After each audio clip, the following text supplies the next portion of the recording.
ஓம் ஸ்ரீ குருபியோ நமக. ஓம் ஸ்ரீ மகாபெரியவா சரணம். டிசம்பர் 24 ஞாயிற்றுக்கிழமை காலையில் பெருமாளோட இந்த திருநாமத்தை ஒரு முறை சொன்னால் போதும், கண்டிப்பாக கோடீஸ்வரர் ஆவது உறுதி. 23 சனிக்கிழமை நம்ம எல்லாருமே வைகுண்ட ஏகாதசி விரதத்தை கடைபிடிச்சிருப்போம். அன்னைக்கு இரவு கண் முழிச்சிருப்போம். மறுநாள் காலையில் துவாதசி 7 மணி வரைக்கும் இருக்குது. அன்னைக்கு நம்ம விரதத்தை முடிச்சுட்டு பாரணை பண்ணுவோம். பாரணை பண்ணும்போது எல்லா விதமான காய்கறிகளையும் போட்டு பெருமாளுக்கு நைவேத்தியமாக படைப்போம். அந்த நேரத்தில் உங்கள் வீட்டோட பூஜை அறையில் இந்த ஒரு திருநாமத்தை, அதாவது பெருமாளுக்கு மொத்தம் 12 திருநாமங்கள் இருக்குது.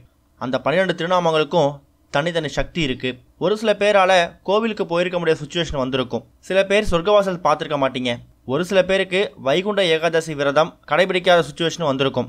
அப்படிப்பட்டவங்க ஞாயிற்றுக்கிழமை காலையில் பெருமாளோட இந்த திருநாமங்களை ஒரு முறை வாய்விட்டு உச்சரித்தாலே போதும், ஒரு மிகப்பெரிய யோகம் ஏற்படும். நீங்கள் கோடீஸ்வரர் ஆவது உறுதி.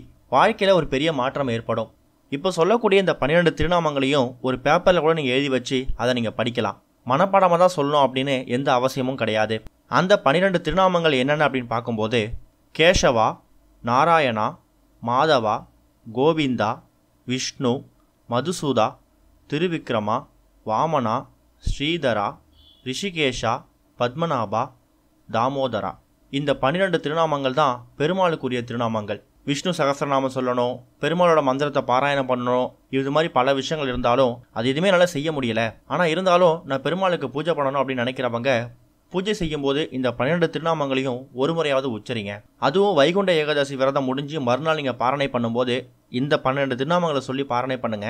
கண்டிப்பாக உங்களோட பூஜையை, உங்களோட நைவேத்தியத்தை பெருமாள் ஏற்றுப்பார். இதை நீங்கள் திரும்ப திரும்ப சொல்லிக்கிட்டே வரும்போது உங்கள் வீட்டுக்குள்ளே ஒரு பாசிட்டிவ் எனர்ஜி ஏற்படும். மகாலட்சுமியோட வாசம் இருக்கும்.